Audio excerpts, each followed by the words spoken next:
자, 오늘 부활주일인데, 부활주일마다 제가 하는 설교가 있습니다.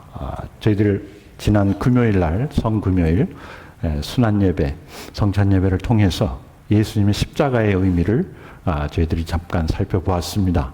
오늘은 이 부활의 의미, 이 부활은 그저 예수님께서 다시 살아나시고 또 우리도 죽으면 다시 살아난다는 그 메시지를 포함하고 있지만 그 이상의 의미를 갖고 있습니다.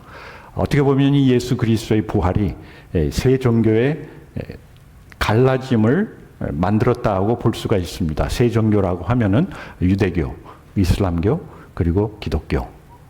이 세 종교가 지금도 어떻게 보면은 전쟁을 하고 있지 않습니까?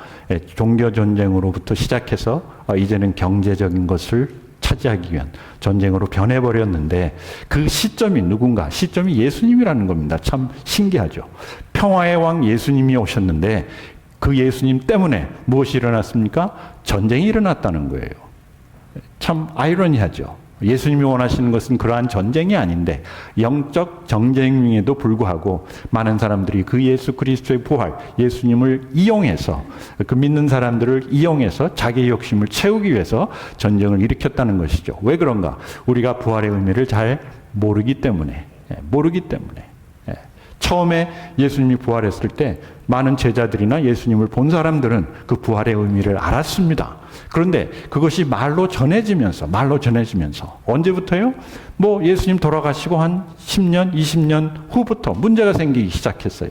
그래서 고린도전서 15장을 보면은 너희들 중에 부활이 없다고 그러는 자가 있는데 그게 무슨 말이냐? 우리가 분명히 예수 그리스도를 봤는데, 그리고 예수 그리스도의 부활을 우리가 전파하고 있는데도 불구하고 예수님이 안 계신다고 사람들이 죽은 자 가운데서 다시 살아났다는 그게 무슨 말이냐 하면서 의문을 제기했을 뿐만 아니라 부인하는 사람들이 생겼다는 것이죠.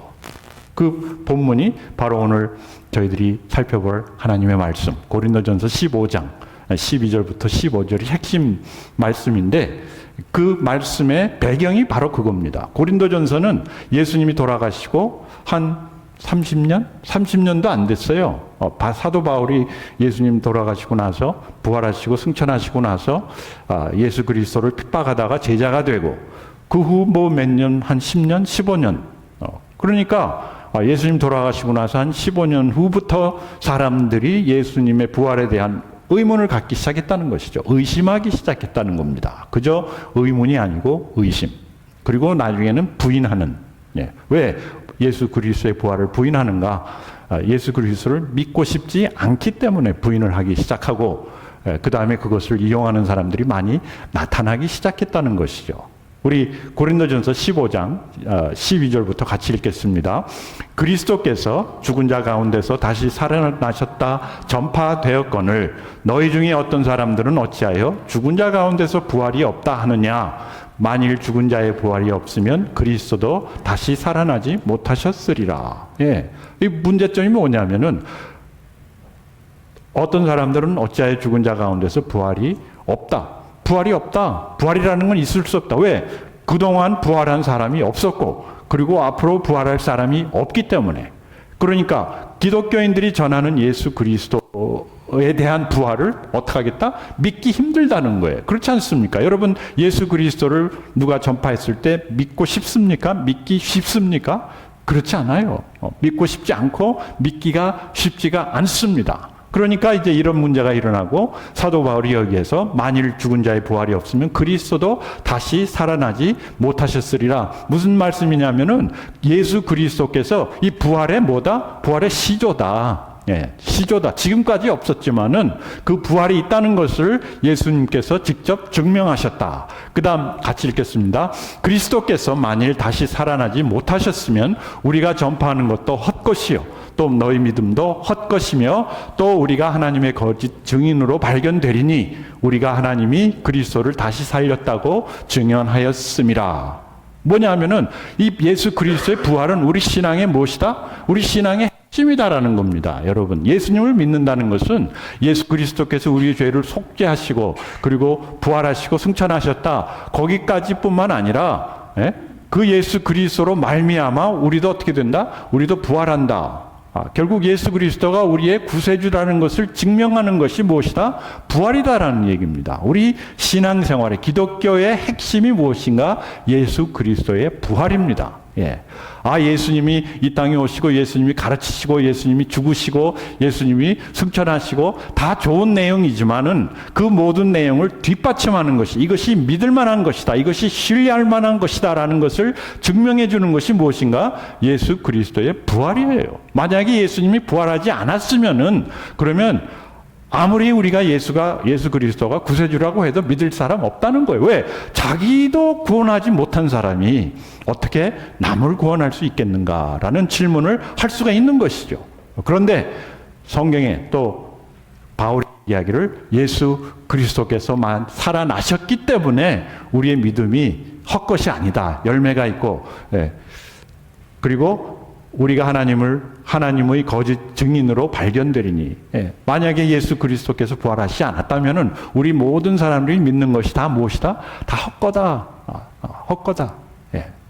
그리고 이 예수 그리스도의 이 부활 때문에, 그리고 예수 그리스도의 그 십자가의 역사 때문에 기독교가 탄생했을 뿐만 아니라, 여러분, 기독교와 유대교, 그리고 기독교와 이슬람교, 유대교와 이슬람교, 전쟁이라고 얘기하면 좀 그렇지만 갈등이 시작됐다는 것이죠. 그게 왜 그러냐면은 예수님이 결국 누구시다? 예수님이 결국 하나님이시다. 결국 뭐냐면은 예수 그리스도의 부활의 의미는 첫째, 예수님은 예언된 메시아다. 우리 기독교는 예수님을 예언된 메시아로 받아들이지만은, 그러나 유대교는 예수님을 메시아로 받아들이지 않습니다. 그들은 아직까지도. 그리고 이슬람교는 말할 나위도 없고요. 그런데 예수님의 부활이 우리에게 주는 의미는 뭐냐면은, 예수님은 예언된, 그냥 갑자기 어디서 나타난, 혜성같이 나타난 슈퍼맨이 아니고 구약에서 예언된 메시아다. 그러니까 우리가 어떻게 할 만하다? 우리가 믿을 만하다. 신뢰성이 있다는 것이죠. 그래서 이사야 53장 5절 지난 금요일날 저희들이 살펴보았죠. 그의 찔림은 우리의 허물 때문이요 하면서 앞으로 오실 메시아의 상을 몇 년 전이요? 거의 구약 500년 전, 500년에서 600년 사이 예언을 한 겁니다. 그리고 시편에도 주의 거룩한 자로 썩음을 당하지 않게 하리라 라는 그 메시아에 관한 말씀, 이것이 누구를 통해서 이루어졌습니까? 예수 그리스도를 통해서 이루어졌다는 것이죠.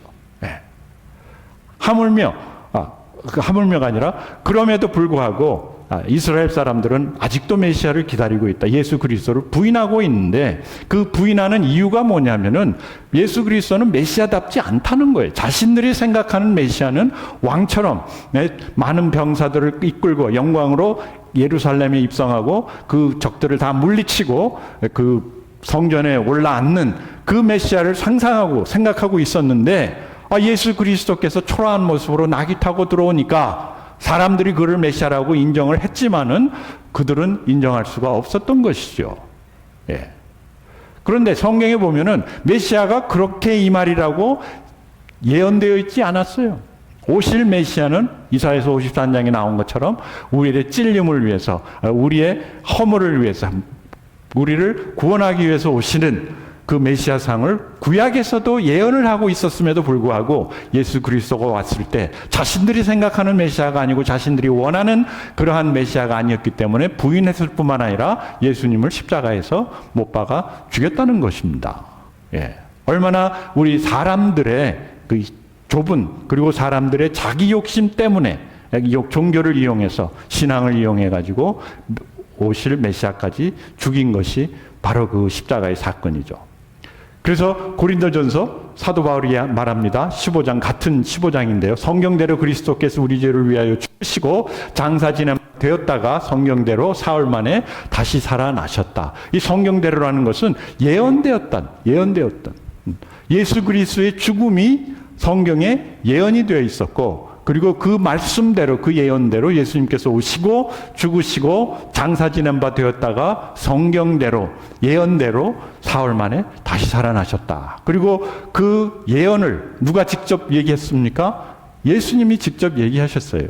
내가 이제 내가 죽을 것이고, 전혀 제자들은 거기에 대한 상상을 할 수가 없었어요. 왜? 그때 당시 많은 사람들이 예수님을 따라다녔고, 그리고 제자들도 예수님의 능력을 알았기 때문에 누가 감히 예수 그리스도를 죽일 수 있으리까? 라고 생각을 하고 있었는데 예수님께서 아니다. 인자가 고난을 받고 십자가에 죽을 것이고 그리고 사흘 만에 부활해야 당신들이 나를 메시아로 인정할 것이다. 라고 자신의 죽음과 자신의 부활을 예언하신 분이 누구시다? 예수 그리스도. 예. 여러분, 우리가 우리의 죽음을 예언할 수 있습니까?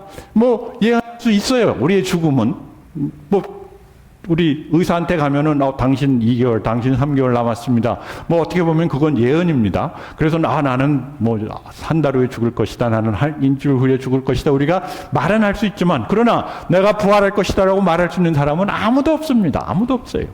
언제까지요? 예수 그리스도가 오셨을 때까지. 오직 예수 그리스도만이 당신이 고난을 받고 십자가에서 죽을 것이고 그 다음에 사흘 만에 부활할 것이다 라고 예언하신 분이에요. 왜 예언을 하셨는가? 그렇게 하심으로써 제자들로 하여금 야, 이 양반이 누구시다? 예언된 메시아구나를 인정할 수 있도록, 믿을 수 있도록. 예. 그렇기 때문에 이 부활이 참 소중한 겁니다. 중요한 겁니다. 예수님이 예언된 메시아다. 그 다음에 두 번째, 예수님은 유일한 구원자시다. 이 부활을 하셨기 때문에 우리를 구원하실 수가 있는 겁니다. 만약에 본인도 그냥 십자가에서 죽고 사라졌다면은 자기도 구원하시는 못하는 분이 어떻게 사람들을 구원할 수가 있겠습니까? 그러나 예수 그리스도께서 내가 곧 진리요 길이요 진리요 생명이니 나로 말미암지 않고는 아버지께로 올 자가 없느니라. 그 아버지께로 갈 수 있는, 천국으로 갈 수 있는, 우리로 하여금 구원을 받을 수 있는 그 유일한 길이 누구시다? 당신이다라는 것을 무엇으로서요? 부활로서 증명하신 거예요. 네. 우리가 누구를 대신해서 제가 여러분들을 대신해서 죽지는 않겠지만은 전혀 기대하지 마십시오. 그러나 누구를 대신해서 죽을 수는 있어요. 그렇지만은 그 사람을 살리기 위해서 내가 다시 살아날 수는 아무도 없다는 것이죠.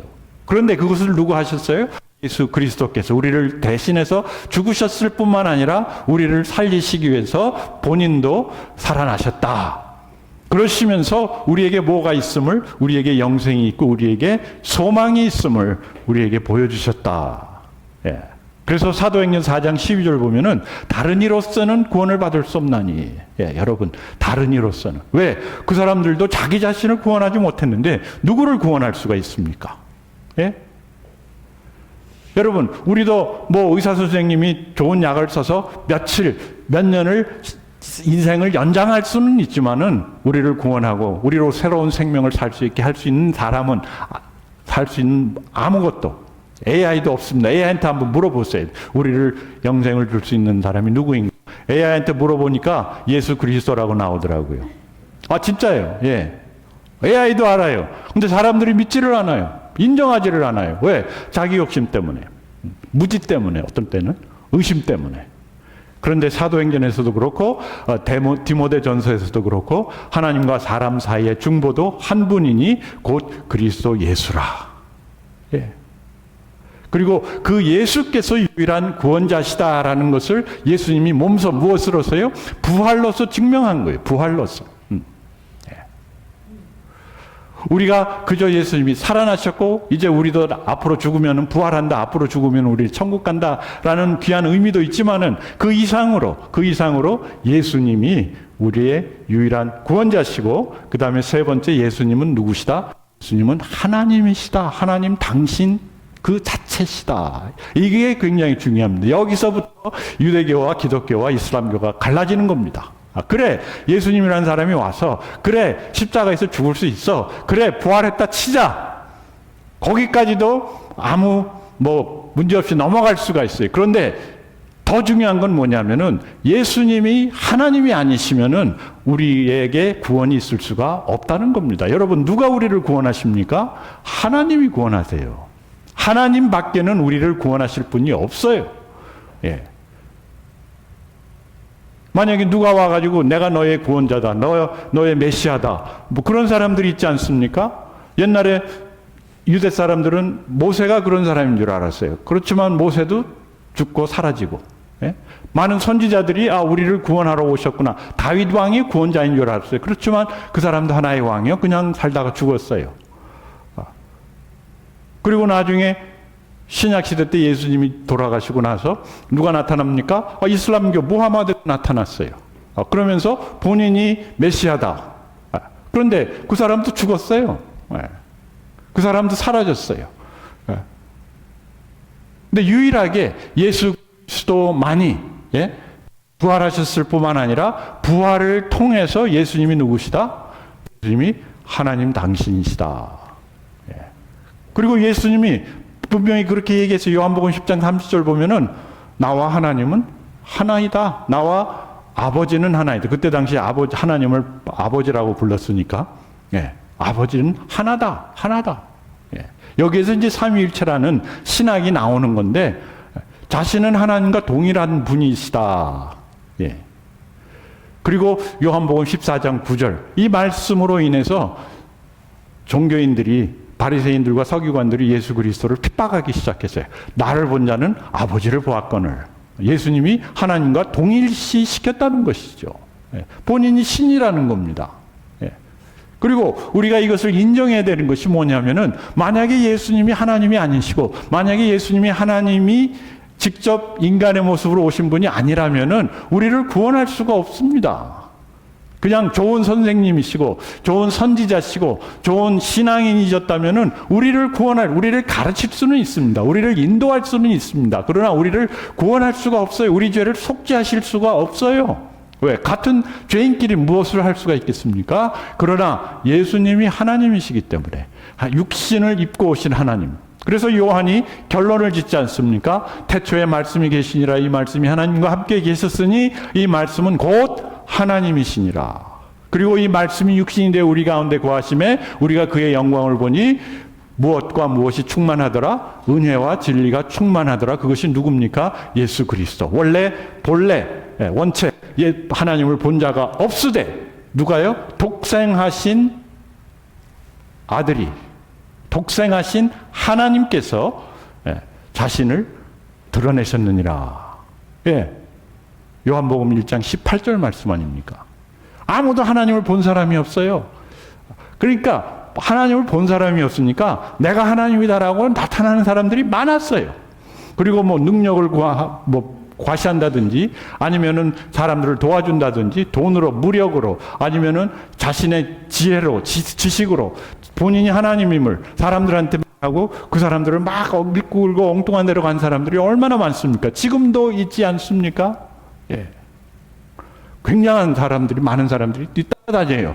그러나 진정 사람이 하나님인지 안 하는지, 하나님이 보내신 분인지 아닌지, 메시아인지 아닌지는 그 사람의 무엇을 보고? 죽음에서 부활했느냐 안 했느냐, 죽음에서 부활할 수 있느냐, 그것을 우리가 봐야 된다는 것이죠. 예수 그리스도께서 십자가에서 죽으심으로 말미암아 우리의 죄를 사하여 주셨을 뿐만 아니라 우리에 대한 하나님의 사랑을 확증했을 뿐만 아니라 십자가에서 부활하심으로 무엇을 확증하셨습니까? 나는 하나님이다. 제가 하나님이 아니라 예수님께서 나는 하나님이시다. 그렇게 이 부활이 우리에게 있어서 너무너무 소중한 겁니다. 그래서 요한은 그 결론을 요한복음 1장에 말합니다. 그가 태초에 하나님과 함께 계셨고 만물이 그로 말미암아 지은 바 되었으니 지은 것이 하나도 그가 없이는 된 것이 없느니라. 그 안에 생명이 있었으니 이 생명은 사람들의 빛이라. 빛이 어둠에 빛이 돼 어둠이 깨닫지 못하더라. 지금 상황이 바로 이렇다는 말씀입니다. 분명 예수 그리스도께서 부활하시고 지금도 우리 가운데 빛으로 함께 하심에도 불구하고 많은 사람들이 그 생명을, 그 예수 그리스도의 빛을 깨닫지 못하는데 어둠 속에서 방황하고 있다는 것이죠. 이 부활의 의미, 오늘 부활절을 통해서 다시 한번 저희들 마음속에 새기고 여러분들이 마음속에 제가 새기기를 원하는 것은 바로 이겁니다. 예수님이 예언된 메시아다. 아멘. 예수님은 유일한 구원자시다. 여러분 여기까지는 아무도 거기에 제동을 건다고 그러나요? 트집 잡을 수가 없습니다. 그리고 세 번째 가장 중요한 겁니다. 예수님은 하나님이시다. 예수님은 하나님이시다. 무엇을 통해서 우리가 선포할 수 있습니까? 부활을 통해서. 야, 그거는 니네끼리 믿는 거 아니냐? 우리끼리 믿는 거지만은 그것이 기록된 다른 우리 성경 외에도 예수 그리스도에 대한 기록이 많이 있습니다. 그것을 믿는 우리, 여기에 우리의 모든 것이 걸려 있음을 믿고, 우리가 다음 주에는 그러면 이 예수 그리스도의 부활이 우리 매일매일의 삶에 주는 그 영향은 무엇인가? 여러분, 부활은 하나의 사건이 아니라 이 부활은 우리를 회복시키는 하나님의 능력입니다. 이 능력이 여러분들과 함께하고 우리가 함께함을 우리 다음 주 말씀을 통해서 살펴보기를 하겠습니다. 우리 같이 기도하겠습니다. 하나님 아버지, 우리가 부활을 통해서 예수 그리스도께서 하나님이 보내신 메시아일 뿐만 아니라 구원자일 뿐만 아니라 하나님 당신임을 이 시간 다시 한번 확인했습니다. 하나님께서 저희들과 함께 하시고 하나님께서 저희들을 사랑하시고 하나님께서 저희들을 인도하고 계시는데 무엇이 우리를 막을 수 있겠습니까? 무엇이 우리가 두려워할 수 있겠습니까? 하나님 아버지, 이 시간이 부활의 의미를 다시 한번 우리 마음속에 새기며 살아계신 그 예수 그리스도, 오늘도 살아서 역사하시는 그 손길을 저희들이 체험하기를 원합니다. 이 자리에 모인 우리 사랑하는 형제 자매들의 삶 속에 예수 그리스도의 부활이 다시 한번 증명이 되고 증거가 되어 많은 사람들로 예수 그리스도를 주라 시인하는 놀라운 역사에 동참시켜 주시옵기를 우리 주 예수 그리스도의 이름으로 기도합니다. 아멘.